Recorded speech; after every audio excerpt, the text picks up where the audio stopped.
Story 1. The call came in just after 10 p.m., the kind of hour where the night has fully settled, but the city hasn't gone quiet yet. There's still movement, still noise, still people out doing whatever it is they do when the sun goes down. For us, it was just another dispatch. The radio cracked to life with that familiar static and a voice that sounded routine, almost bored. Unit respond to a reported assault. Nothing about it stood out. We'd been on plenty of those.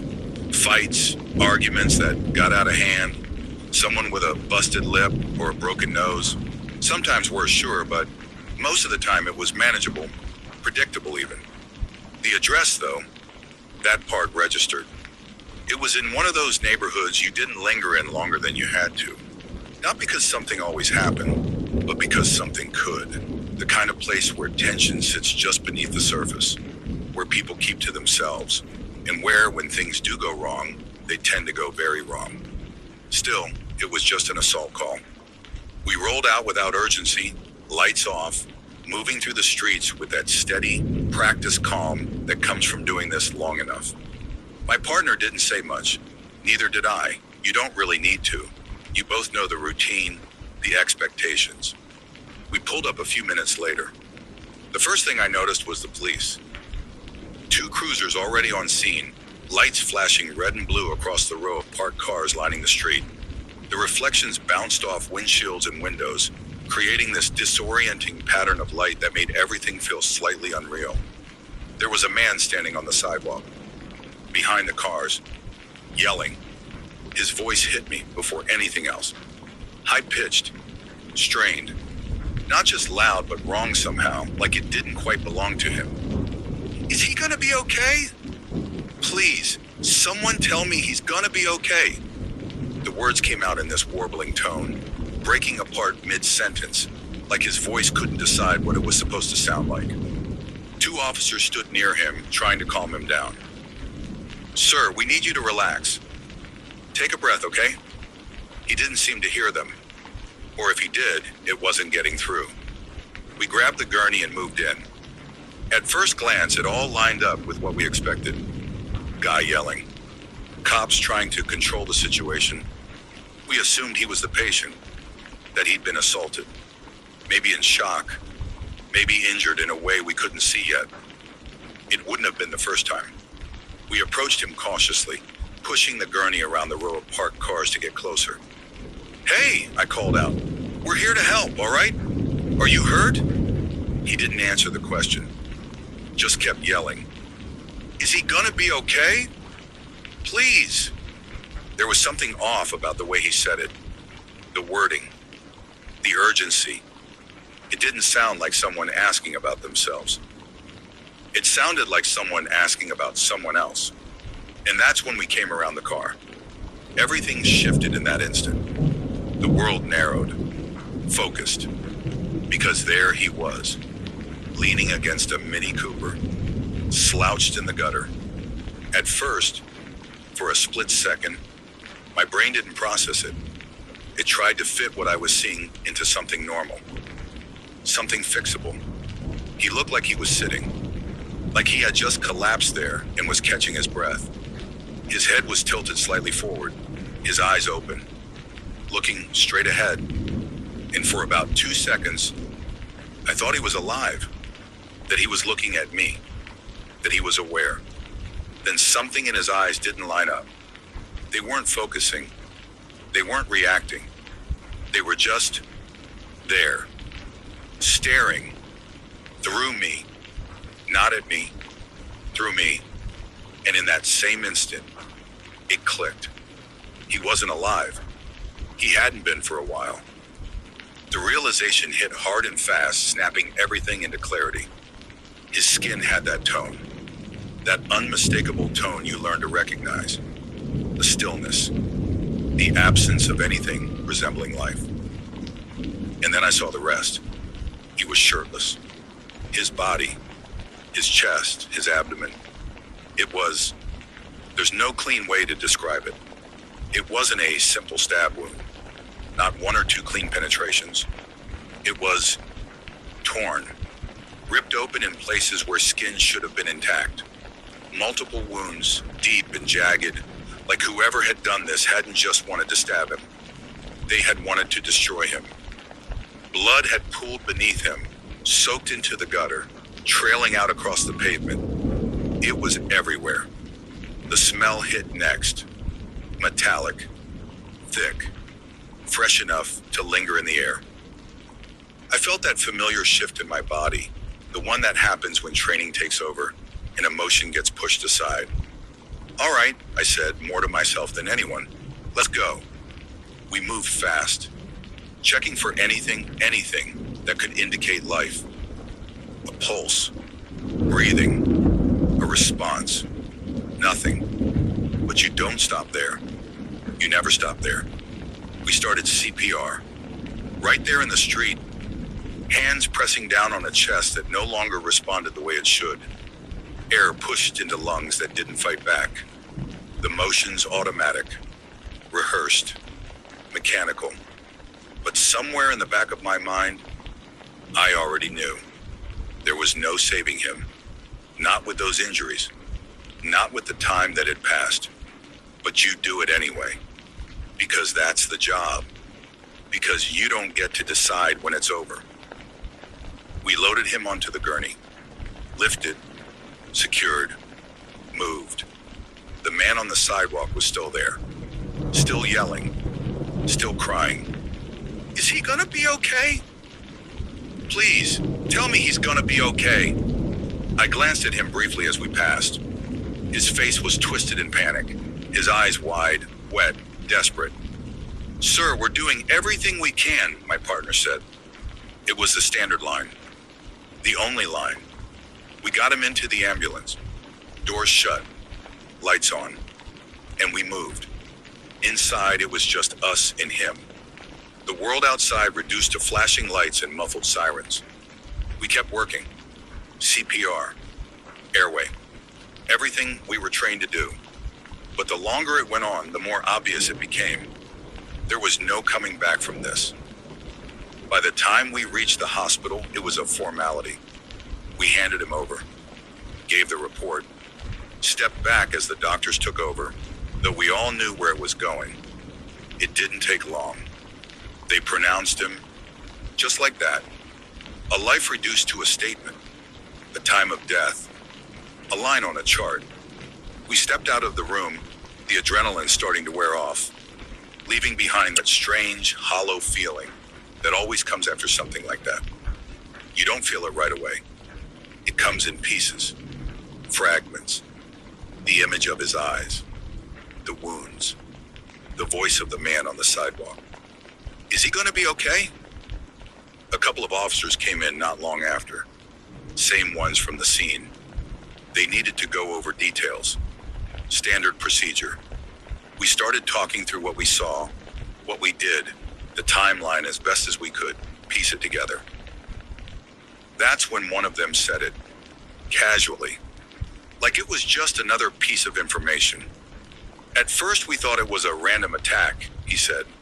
Roommate said the victim went outside for a smoke, claimed he came out later and found him like that. I nodded slightly. It made sense, on the surface. But then he continued. After you guys left, we noticed something, he said. Something in his tone shifted. Not dramatic, just enough to make me pay closer attention. There was a blood trail, he said, from inside the house, all the way to where you found him. I felt something tighten in my chest. That doesn't line up, my partner said. No, the officer agreed. It doesn't. There was a pause. Then, when we confronted the roommate about it, he said, he ran. I blinked. Ran? Straight into the house, the officer said. Barricaded himself inside. The room felt quieter. He continued. SWAT's on the way. They're dealing with it now. And just like that, everything shifted again. The scene replayed in my head. The man on the sidewalk. The one yelling. The one asking if his roommate would be okay. The one standing right there, just a few feet away, while we worked. While we tried to save the man he had most likely killed, His voice, high-pitched, unsteady, desperate. Is he gonna be okay? I remembered the way he looked at us, the way he hovered, the way he never once actually approached the body, never once tried to touch him, just stood there, watching, asking, waiting. And I realized he hadn't been asking out of concern. He had been asking out of something else, something darker, something I couldn't quite put into words, but I could feel it now, crawling under my skin. Because the truth was, the person who had done that, the person who had torn that man apart, had been right there, within arm's reach, close enough to hear his voice, close enough to see his face, close enough that if things had gone differently, if something had set him off, we might have been next. That's the part that stays with you, not the blood, not the injuries, not even the death. It's the realization, the moment when you understand how close you were to something you didn't even recognize at the time. How you stood there, focused on saving a life that was already gone, while the one who took it stood behind you, watching. Story 2. My grandfather knew his forest the way some people know their own homes. Not just the paths and the clearings, not just the borders marked on old maps, or the places where the trees thinned and the light came through differently, but the living details, the way bark should feel under your hand, the color a leaf should be in late summer, the subtle shift in a tree's posture when something wasn't right beneath the surface. He didn't just own those woods, he understood them. Every week without fail, he drove through them. Same routine, same roads, same quiet ritual of checking, observing, listening. He had an old vehicle he trusted more than anything modern, something that could handle the uneven forest tracks and didn't complain about mud or narrow turns. He'd pack a thermos, sometimes a sandwich, and disappear into the trees for hours. He liked it that way. Out there wasn't much noise, no traffic, no crowds, no interruptions. Just the wind moving through branches, the occasional crack of a twig under unseen weight, and the steady hum of the engine as he moved from one section to another. This was in Bavaria years ago, decades really, when things were quieter in a different way. Hitchhikers were still common then, even in rural areas. People stood by roads or trails with nothing but a bag and a thumb out, trusting that someone would stop. And my grandfather always did. It didn't matter who they were. Young, old, men, women, it made no difference to him. If he saw someone standing alone on a road that stretched miles in either direction, he'd pull over. It wasn't something he thought about. It was just what you did. He never told a story like he was proud of that habit. It wasn't about that. It was just normal to him, helping someone get from one place to another, until the day it wasn't. It started like any other. A gray morning, cool but not cold. The kind of day where the sky sits low and heavy, pressing the light down into something dull and flat. The forest would have been quiet, the colors muted, the air carrying that faint scent of damp earth and wood. He took his usual route, down the main path first, checking the outer sections, before heading deeper into the narrower trails that cut between denser clusters of trees. The tires rolled over gravel and dirt, the sound familiar, steady. Nothing unusual, nothing out of place. He noticed things as he always did. A tree that needed attention, a patch of ground that looked too soft, a branch that had fallen where it shouldn't have. Small details, the kind most people would overlook. Time passed. Hours, maybe. And then, he saw him. The hitchhiker stood off to the side of one of the forest roads. Not the main one, not the kind that led directly to town, but one of the smaller paths that connected different sections of the woods. The kind of place where you didn't expect to see someone unless they had a reason to be there.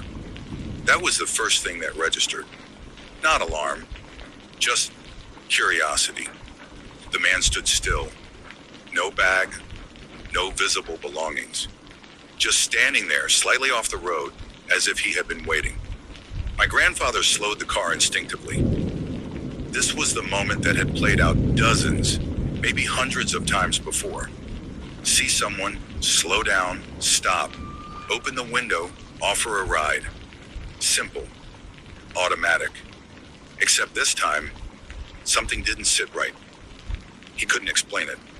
Not then, not later. There was no clear reason. The man didn't look obviously dangerous. He wasn't acting aggressively. He wasn't waving his arms or stepping into the road. He was just there. And yet, as my grandfather approached, a feeling crept in. Quiet, subtle, but insistent. A sense that something was off.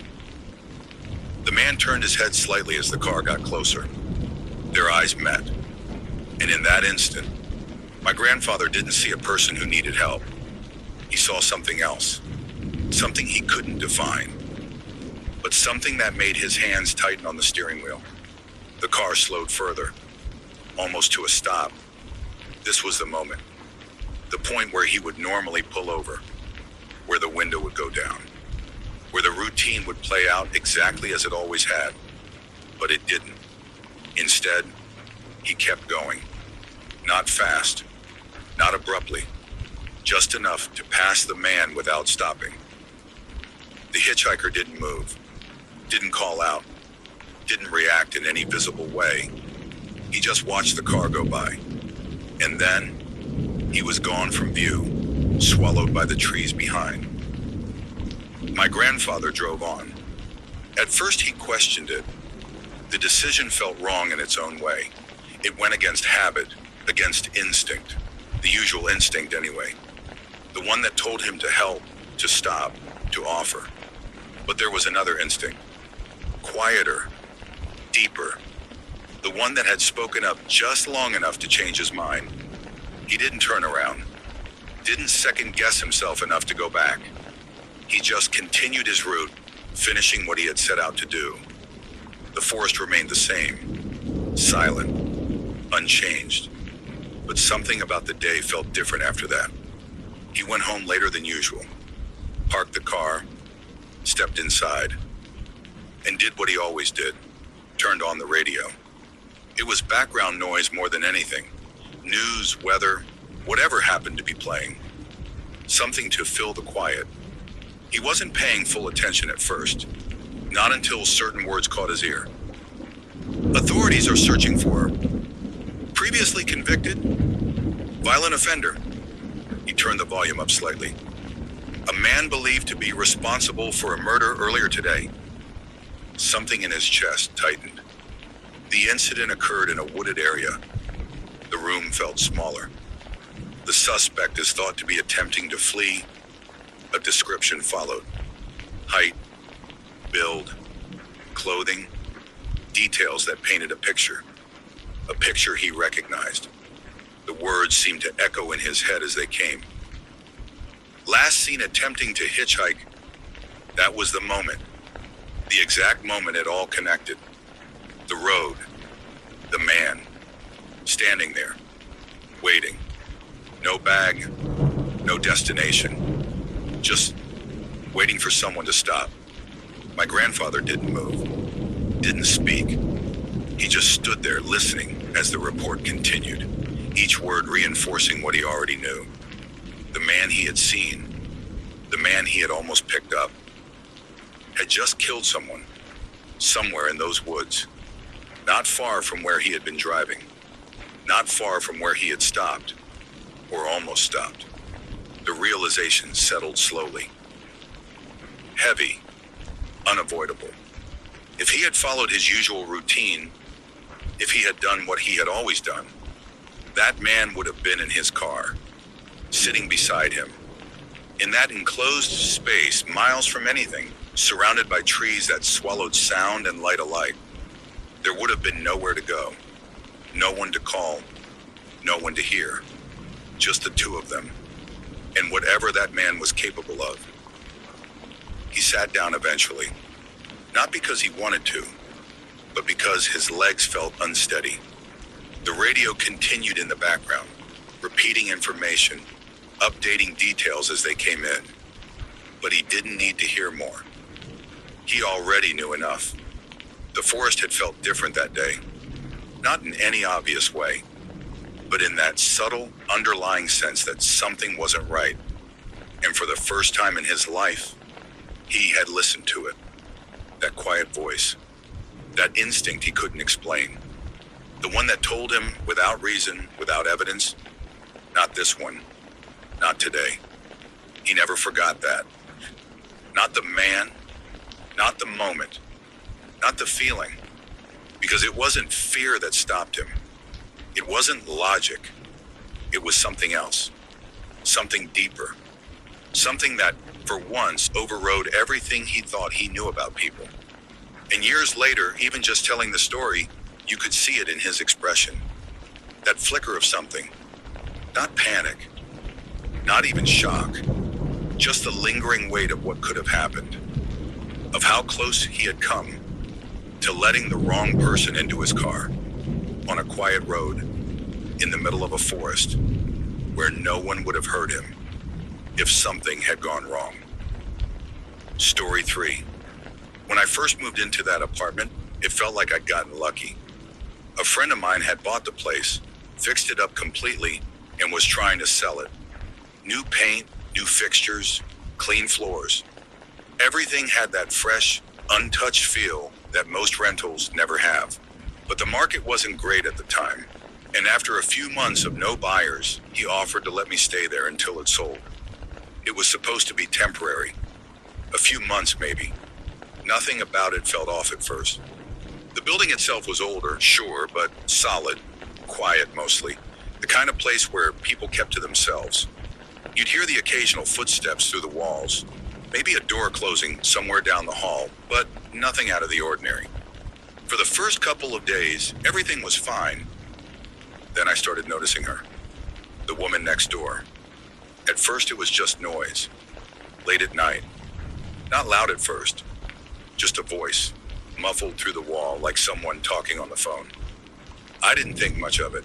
People stay up late, people talk. But it didn't stop. Midnight turned into 1 a.m.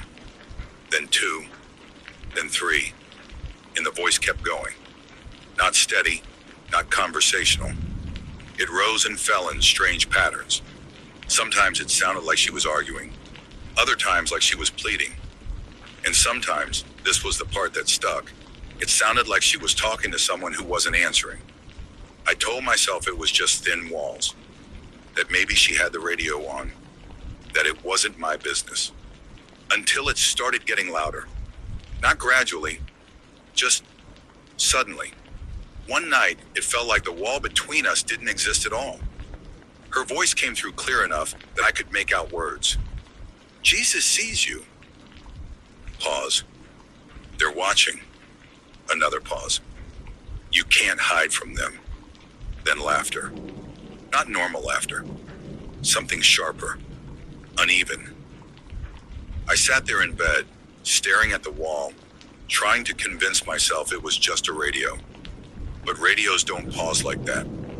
They don't respond to silence. And they don't sound like they're right on the other side of the wall, moving. It went on for hours. By the third night, I couldn't take it anymore. Sleep wasn't happening. My head was pounding, my nerves were shot, and whatever patience I had left was gone. So I did the one thing I probably shouldn't have done. I went next door. The hallway was quiet. Too quiet.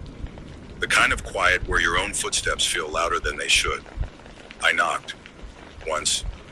Twice. For a moment, nothing happened. Then, movement. Slow. Deliberate. The door opened just a crack. And she was there. She looked older than she probably was. Mid-40s maybe. But her face had that worn, stretched look that made it hard to tell. Her eyes were the worst part. Wide, unfocused, like they were trying to look at too many things at once. Yeah, she said. Her voice was calmer than the one I'd been hearing through the wall. Hey, I said, trying to keep it neutral. I was wondering if you could keep it down a bit at night. The noise, it's been a little loud. She didn't respond right away, just stared at me. And in that moment, I noticed what was behind her. The door had opened just enough to give me a glimpse inside. The walls, they were covered. Crosses, dozens of them. Painted, drawn, scratched into the surface. Different colors, different sizes, and words.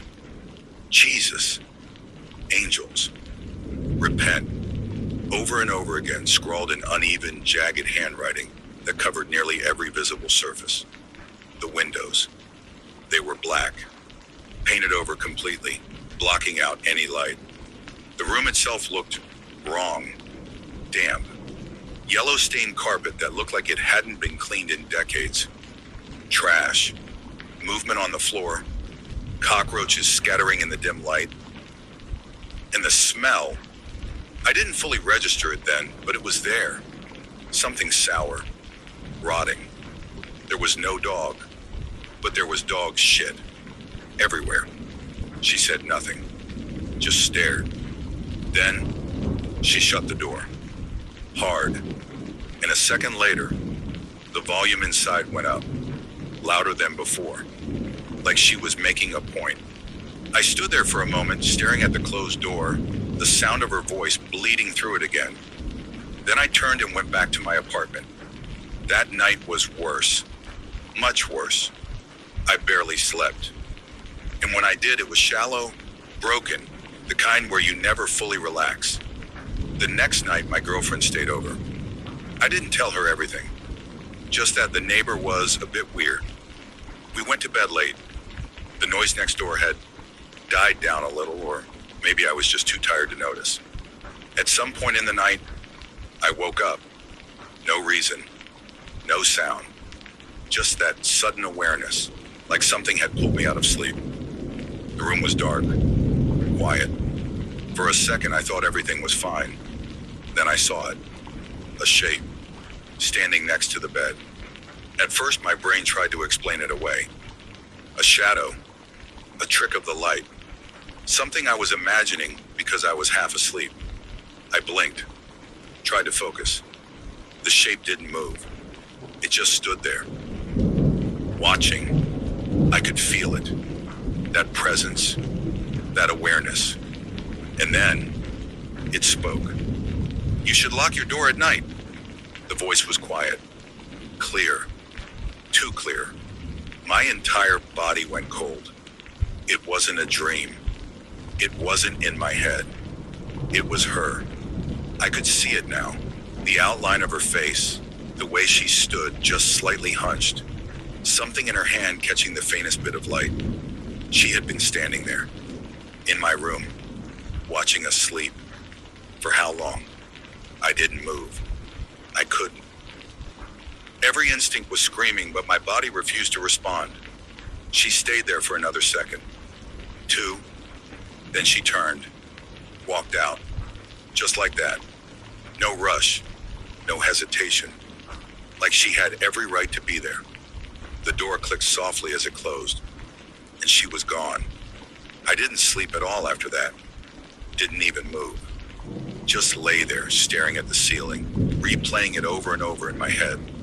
Morning came slowly, too slowly. When the light finally started to creep through the windows, it felt like a release, like I could breathe again. Then I heard it, outside, below my bedroom window. A voice, muttering, low, unintelligible. I forced myself to get up, walked over, looked down. She was there, standing in the small strip of ground below, talking to herself, or something. Her words didn't make sense. They weren't even words, really. Just sounds, broken syllables strung together in a rhythm that didn't belong to any language I knew. In her hand, a plastic bag. It moved slightly as she shifted her grip, and that's when the smell hit, even from up there. Strong, rotting, sickly sweet. I looked closer and saw it, inside the bag. A dog, or what was left of one. Its body stiff, discolored, decomposing in the heat. My stomach turned. I stepped back from the window, my mind racing, trying to process everything at once. This wasn't just weird. This wasn't just uncomfortable. This was dangerous. I left my apartment, went upstairs, knocked on another door. A guy answered. He looked just as tired as I felt. What's going on with her? I asked. His expression changed immediately. You've had issues too? He said. I nodded. He let out a breath, shaking his head.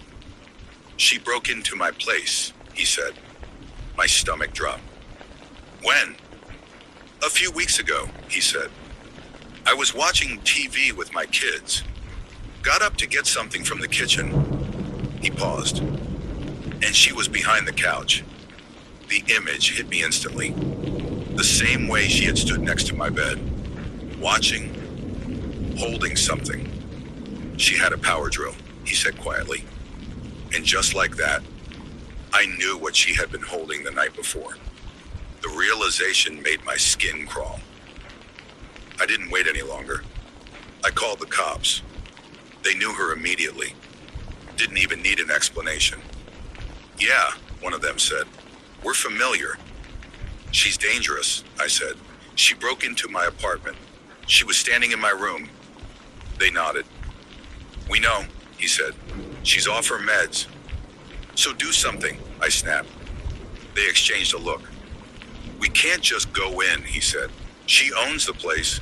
Unless she's outside or actively harming someone, our options are limited. The frustration hit hard. She's breaking into apartments, I said. No signs of forced entry, he replied. No theft, hard to prove.